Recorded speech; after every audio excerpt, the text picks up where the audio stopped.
Hello అందరికీ. ఈరోజు నేను ఎండి చేపల పులుసు చేస్తున్నాను.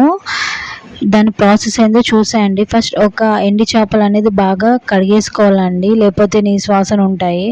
తర్వాత ఒక భగవాన్ తీసేసుకొని దాంట్లో ఫస్ట్ ఎండి చేపలు వేసేసుకోవాలి. దాని తర్వాత ఉల్లిగడ్డలు టమాటాలు వేసేసుకోవాలి.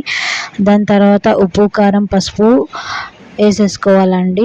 కారం ఏమో 2 స్పూన్స్ వేసేసుకోవాలి, ఉప్పు ఏమో 2 స్పూన్స్ వేసేసుకోవాలి, పసుపు కూడా 2 స్పూన్స్ వేసుకోవాలండి. వేసేసుకున్న తర్వాత అది కూడా బాగా తిప్పేసుకోవాలండి. తిప్పేసుకున్న తర్వాత కొంచెం 2 స్పూన్ 3 స్పూన్ ఆయిల్ వేసేసుకోవాలి. వేసేసుకున్న తర్వాత గంటితో బాగా తిప్పేసుకోవాలండి. తిప్పేసుకున్న తర్వాత ఇలా కలర్ అనేది చేంజ్ కావాలండి.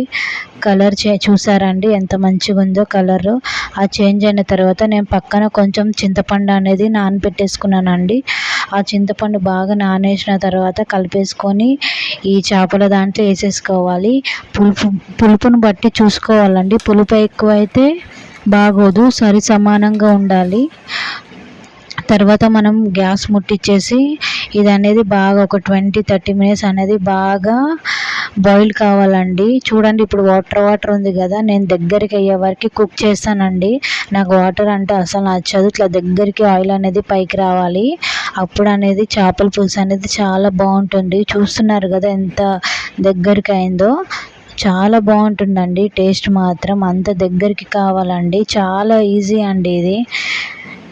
మళ్ళీ నేను కొంచెం అయిపోయినాక ఇంకా దగ్గర కావాలని ఇంకో 5 మినిట్స్ 10 మినిట్స్ మూత పెట్టేసుకున్నాను.